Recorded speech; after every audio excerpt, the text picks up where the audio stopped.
Y'all are going to sing out with your full voice tonight, and we are going to worship the Lord together. And y'all know this song.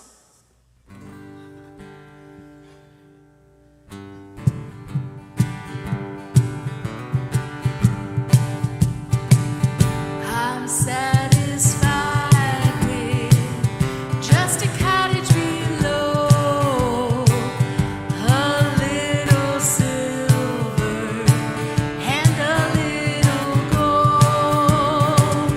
But in that city where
as you call me, deeper still as you call me, deeper still into love, love. You're a good, good Father. It's who you are. It's who you are. It's who you are, and I'm loved by you. It's who I am. It's who I am. It's who I am. You're a good, good Father. It's who you are. It's who you are. It's who you are, and I'm loved by you. It's who I am. It's who I am. It's who I am. Amen. Y'all can be seated.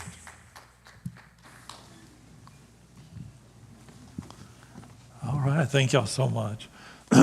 Open your Bibles with me to the book of Judges tonight, chapter 16.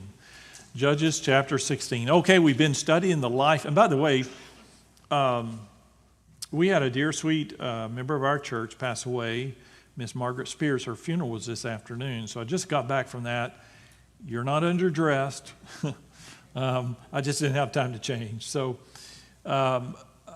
we've been studying the life of Samson, and we are, last week I told you about the highlight of his life. That's chapter 15. That's the chapter we want to remember. That's the chapter where he grabbed a jawbone of a donkey and struck down 1,000 Philistines. That's the chapter where God gave him tremendous victory and created a miracle after the victory was over by giving him water supernaturally out of a rock. A lot of times we forget about that miracle. And so it was a chapter of miracles. In light of the person that Samson was and all of his shortcomings, God still used him for his glory.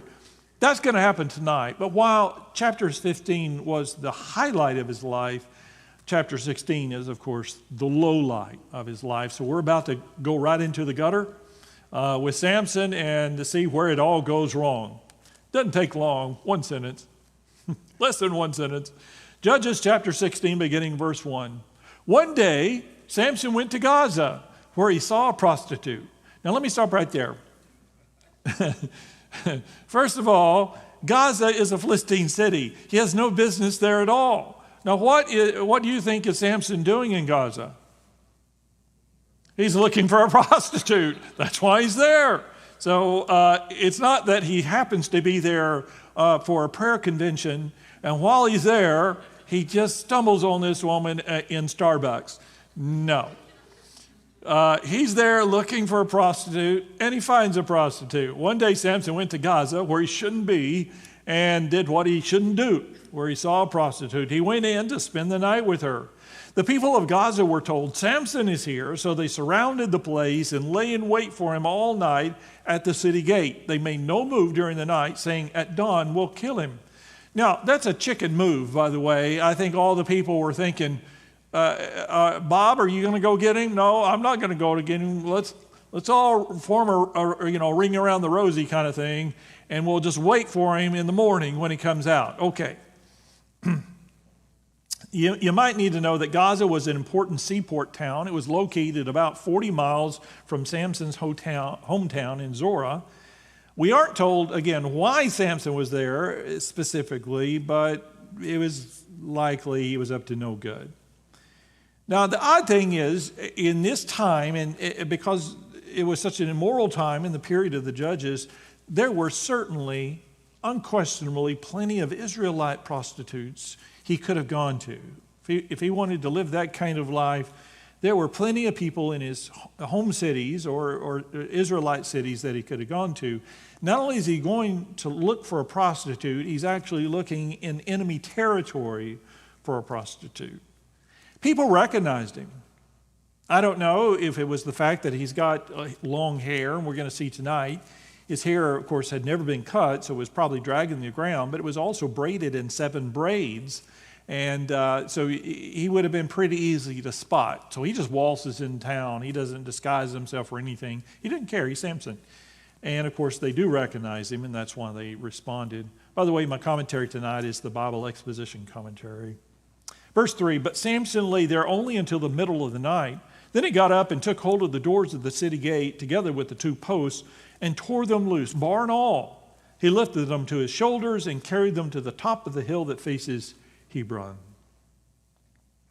Word that their enemy Samson was in town, they decided to post a guard at the gate, surround him, and capture and kill him in the morning.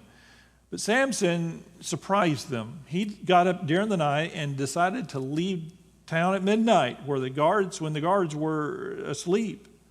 Although there's no question they had to have woken up. Ripping the gates loose was not a quiet endeavor. Surely there were many people who heard the commotion and came running or went hiding, one or the other. He picked up the doors, the posts, the bars, and carried them off.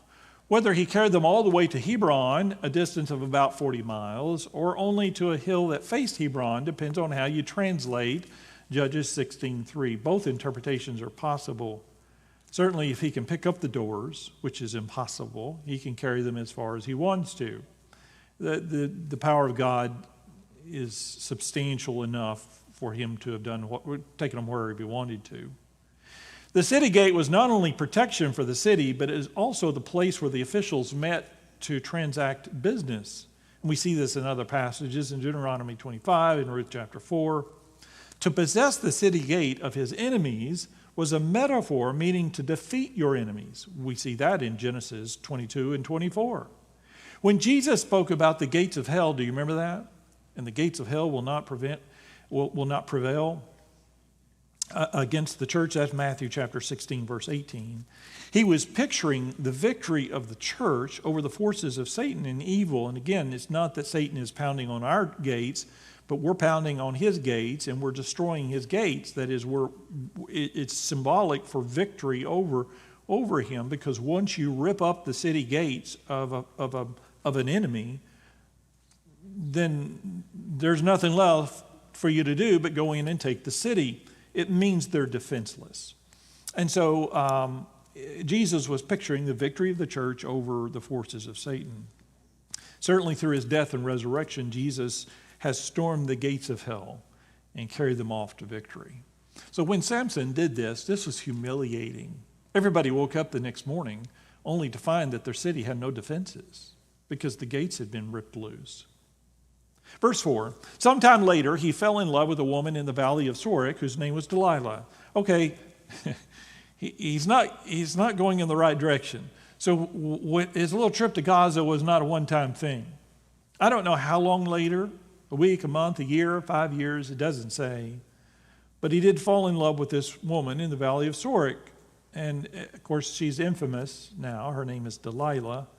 Verse 5, the rulers of the Philistines went to her and said, see if you can lure him into showing you the secret of his great strength and how we can overpower him so we may tie him up and subdue him. Each one of us will give you 1,100 shekels of silver.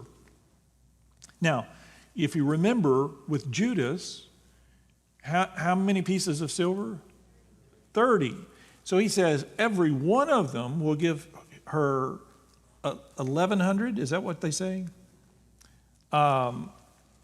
Pieces of silver. Also notice this, 1,100 shekels of silver.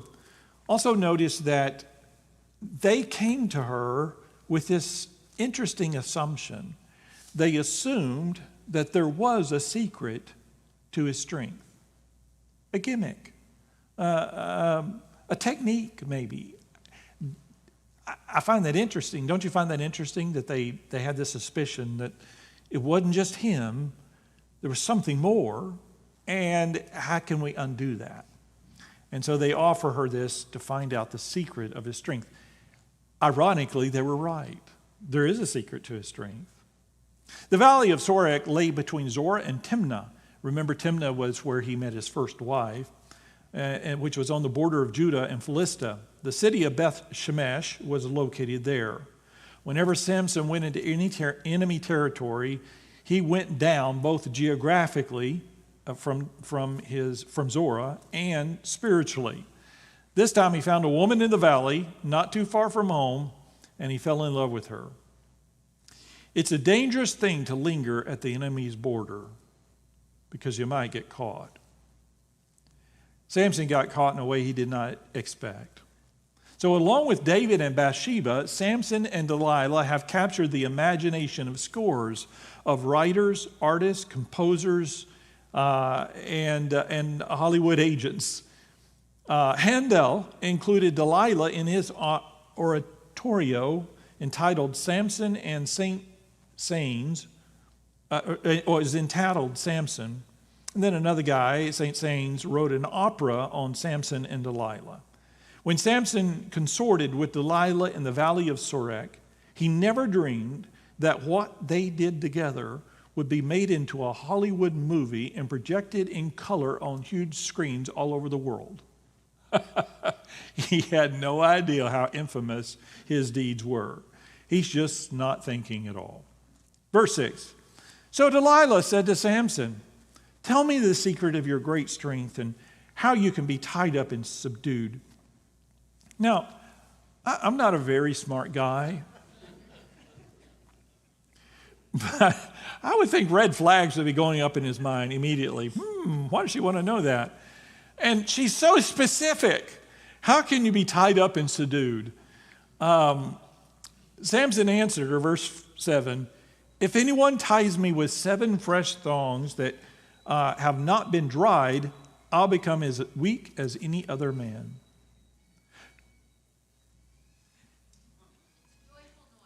Okay. Then the rulers of the Philistines brought her 7 fresh thongs that could not be dried, and she tied him with them.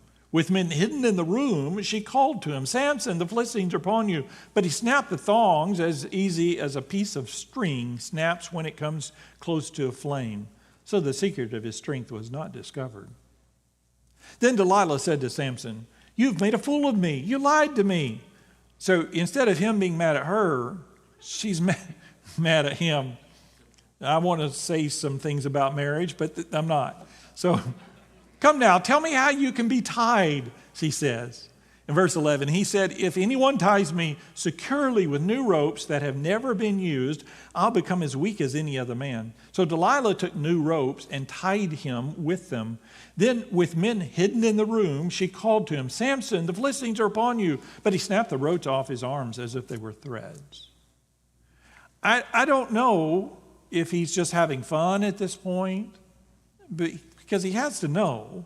I mean, nobody's that dumb. He has to know she's out to get him. Verse 13. Delilah then said to Samson, "Until now you have been making a fool of me and lying to me. Tell me how you can be tied."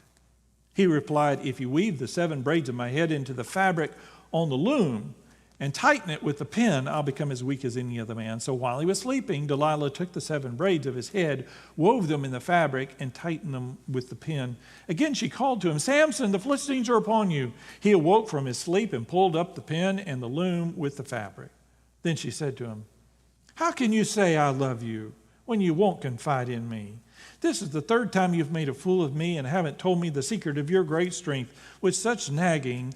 Listen to this. She prodded him day after day until he was tired to death.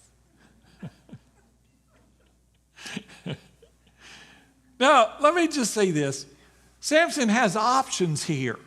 What are some things he could do right now? He could leave. Get out of there. Come on, man. Yeah, I mean, that's the only flags he's got. They're all red. I would also say this, Samson, he could learn from his past. He's already had bad experiences with Philistine women, and he hasn't learned anything. Or he could just say, no, I'm not telling you no. Anyway, do what? Okay.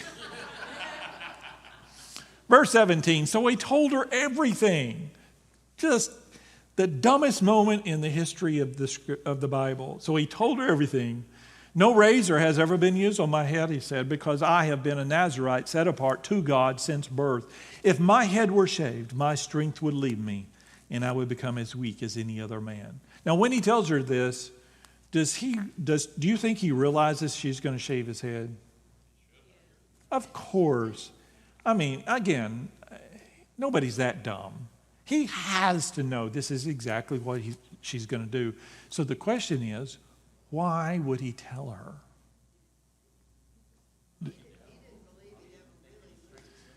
Okay, all right. So for those of you watching online, they said he didn't really believe that cutting his hair would cost him his strength. I think that's right. I think his ego got to him, and he started thinking, maybe it's a combo between me and God. God helps some, and I help some. I've got some strength. I bet I have enough strength without God's help to at least break these ropes. I can do it. It's always when Satan convinces us that we don't really need God that we're doomed. And that's what he does. He could have left. He could have run. He could have said no. Instead, he did the one thing he must not do. Verse 18, when Delilah saw that he had told her everything, she sent word to the rulers of the Philistines, "Come back once more. He has told me everything." So the rulers of the Philistines returned with the silver in their hands. Having put him to sleep on her lap, she called a man to shave off the 7 braids of his hair, and so began to subdue him, and his strength left him. The 2 things you want to notice from this verse is, number 1, we always see these pictures of Delilah cutting Samson's hair. She didn't cut his hair. She had a barber come in and do it. Isn't that interesting? She didn't cut it. I don't know why. She didn't get the scissors and cut it herself, but for whatever reason, she had somebody come in and do it. And the second thing is, and again, one of the saddest statements in the Bible, and his strength left him. Verse 20, then she called, "Samson, the Philistines are upon you." He awoke from his sleep and thought, "I'll go out as before and shake myself free." Now, again, he has never had a haircut. The first thing that happened when he opened his eyes, I don't even, all of you get a haircut, you let your hair grow a little bit long, you get a haircut, you notice it, you feel it. And here, he's never had a haircut, and now his head is shaven. He had to know immediately, oh my goodness, my hair is completely gone. It didn't faze him. I'll go out as before and shake myself free. But listen to this, he did not know that the Lord had left him. Then the Philistines seized him, gouged out his eyes, and took him to Gaza. Binding him with bronze shackles, they set him to grinding in the prison. But the hair on his head began to grow again after it had been shaved. Now the rulers of the Philistines assembled to offer a great sacrifice to Dagon, their god, and to celebrate, saying, "Our God has delivered Samson, our enemy, into our hands." When the people saw him, they praised their God, saying, "Our God has delivered our enemy into our hands, the one who laid waste our land and multiplied our slain." While they were in high spirits, what does that mean? Yeah, they're in a drunken party. While they were in high spirits, they shouted, "Bring out Samson to entertain us." So they called Samson out of the prison, and he performed for them. When they stood him among the pillars, Samson said to the servant who held his hand, "Put me where I can feel the pillars that support the temple so that I may lean against them." So the people at the religious festival called for Samson to be brought out to entertain them. They were, again, probably drunk, and they were happy because their enemy was now in their control, and Dagon, their false god, had triumphed over Jehovah. They thought that Samson's blindness rendered him harmless. They did not know that God had designed this and that he had determined to forgive him and restore his strength. They did not know what you and I know. They're all about to die. In the King James Version, 2 different words are translated "make sport" in chapter 16, verse 25. The word entertain and perform is used in the NIV. The first means to celebrate or to frolic or to joke and entertain, and the second means to perform or make sport and laugh. We're not told exactly what the performance was. Now, they wanted to be entertained, and I don't know what they had in their mind for Samson to entertain them, but it does say that he performed. And I don't know, I'm assuming it wasn't juggling. I don't know what he did. Aren't you curious? What does Samson know how to do without his strength? But he performed for them almost like a clown or something to be mocked. They made sport of him, is what happened. They did that because they believed he was completely harmless and under their control. He was even in the hands of a boy who was leading the blind man from place to place. They didn't underestimate Samson, by the way. They underestimated Samson's God. Verse 27, now the temple was crowded with men and women. All the rulers of the Philistines were there, and on the roof were about 3,000 men and women watching Samson perform. Then Samson prayed to the Lord, O sovereign Lord, remember me. O God, please strengthen me just once more and let me with one blow get revenge on the Philistines for my 2 eyes. Then Samson reached toward the 2 central pillars on which the temple stood, bracing himself against them, his right hand on the one and his left hand on the other. Samson said, let me die with the Philistines. Then he pushed with all of his might, and down came the temple on the rulers and all the people in it. Thus he killed many more when he died than while he lived. Then his brothers and his father's whole family went down to get him. They brought him back and buried him between Zorah and Eshtaol in the tomb of Manoah, his father. He had led Israel 20 years. A few years ago, I think I told you about a young man who had an accident while driving his car that was quite spectacular. The young man was found by a police officer laying out beside his car, and his left, he was all smashed up. And oddly enough, he said the young man just kept saying, oh, my BMW, oh, my BMW, oh, my BMW. And the police officer said, what do you care about the car? You're all smashed up. And then he looked at his left arm, and his left arm was just crushed. And the police officer said, just look at your arm. It's completely crushed. And he looked at his left arm, and he said, oh, my Rolex, oh, my Rolex, oh, my Rolex. That's the priorities of our world, and Samson really had messed up priorities. It's a good thing, of course, that God was still able to use him, and I'll get to that in a minute, but it's heartbreaking to read this story. I told you last week, if only it had ended in chapter 15. I want to give you a couple of things that we can conclude about Samson, and the first is obvious. Samson messed up repeatedly. Samson messed up repeatedly. In chapter 16, verse 4, it says, sometime later, he fell in love with a woman in the valley of Sorek whose name was Delilah. He already knew better.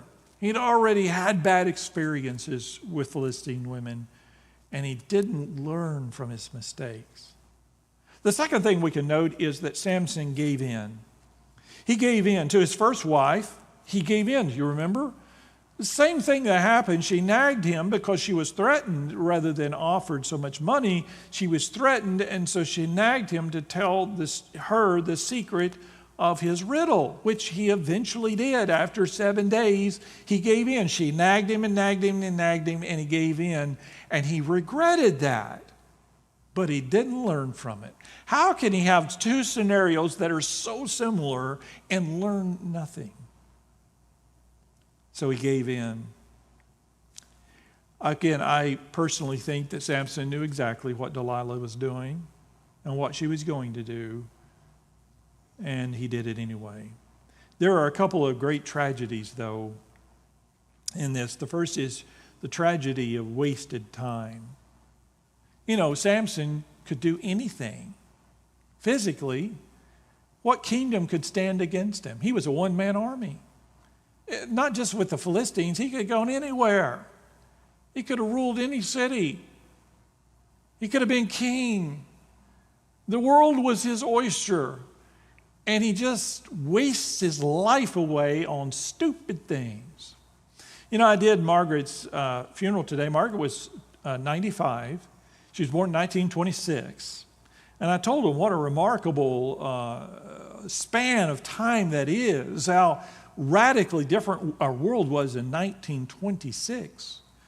As I read from the history books, I wasn't here quite yet, but what a different world that was, and how many technological marvels have been invented since that time. How many wars she's seen, a world war, and so many other wars that she's lived through, and so many things she's witnessed in her life. And yet all of it doesn't really mean anything if she had been a mean and spiteful and godless person. So people were there today, they were celebrating and they were crying, and the reason they were celebrating and the reason they were crying wasn't because of all of those other things. It was because Margaret was a wonderful person. She loved her Savior. She had a meaningful life and was a meaningful person. She invested in people. They called her Granny. She made quilts and she cooked for them. She did the things that grannies do, and they loved her for it. And they missed her. What an amazing thing to spend 95 years of your life and accomplish nothing, build nothing, grow nothing, do nothing. And Samson really doesn't have much to show for his life, but certainly the strongest man who had ever lived. He could have done so much more. He just wasted his time. It was unreached potential. That really defines Samson's life. It was also the tragedy of wasted opportunity. If you and I woke up tomorrow and we were superheroes, what would you do? If you could fly, would you not fly? If you knew how to fly tomorrow morning, you could fly. Would you go out and get in your car and go wait in rush hour traffic? No. We'd be flying, doing loop-de-loops and circling the earth and going everywhere we could and everywhere we wanted to go. We would be doing all kinds of things. Surely Samson had all the power in the world. He couldn't fly that I know of, but he could do amazing things, and it was just wasted opportunity. What does he do with it? He wasted on women and prostitutes. What a waste. Don't waste your life.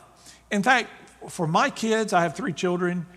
As a parent, and I know parents, you're the same way, and my parents looked at me, I'm sure, the same way when I was young, because I was insecure and I didn't really realize who I was and why I was here. I'd heard the Bible stories, but when you're a young kid, it's really hard to grasp that. We learn who we are over the period of a life, and we think, boy, if I could go back when I was a teenager, if I was my kid's age, I would rule, the world would be my oyster. I would do this and I would do that, and I would just enjoy my youth so much more instead of being afraid of everything and all the worries that we had when we were young. Well, Samson lived his whole life with wasted opportunity. That makes me sad. I think God sees wasted opportunity and it makes him sad. Secondly, not only did Samson give in, he paid the price. And when I talk about paying the price, I could talk about his eyes. They gouged out his eyes. That couldn't have been any fun. And once they gouge out your eyes, there's really no going back from that. It's a one-way trip. His people abandoned him. There was nobody there to protect him. But that's not the price that he paid. That's the collateral damage from the price that he paid. The price that he paid was that God left him. He left God, so God said, yep, and the Spirit left him. That's the saddest moment in his life. Not the gouging out of the eyes, not the mockery, not when they made sport of him, not when he had to entertain them. It was when God left him. Now, his prayer at the end, he gets about a B- in my book for his prayer. He does say, God, help me. He cries out to God. He acknowledges where his strength came from. You know, there's nothing like being mocked for years and having your eyes gouged out to give you an attitude adjustment. And so he's rethought things, and obviously he knows now. He's no different than anybody else without God. So he calls out to God, and that's a good thing. Sadly, he doesn't say, God, I want to glorify you. Give me one more chance to get this right, to set this right between me and you, and I'll bring glory to your name. I'll die bringing glory to your name. He doesn't do that. What does he say? Yeah, give me vengeance on my eyes. Give me strength one more time so I can get them back for what they did to me. Bless his heart. He never really fully understood. So he paid the price. God left him. He lost his strength. He lost his eyesight. But here's the good news, and it's not Samson, it's God, and this is really the application that we should take home and the joy that we should take with us even in chapter 16, is that when Samson prayed and he is at the lowest point of his life, God heard his prayer. God could have saying gone. He could have abandoned him, but God didn't really abandon him at all. It took only one prayer, and God responded and restored his strength. Certainly, he was given a significant block of time to reflect on the decisions that he made, and sometimes God has us dwell in a lot of difficulty in our life that we make for ourselves. And he doesn't have us dwell there to punish us, but to teach us to call out to him. We use terms like, you made your bed, now you got to lie in it. That's terms my parents would use. And that's exactly what God allowed to happen to Samson. He made his bed, he had to lie in it. He had to live with the decision that he made by losing his strength and his eyesight. Sadly, Samson's life became exactly what he made it to be.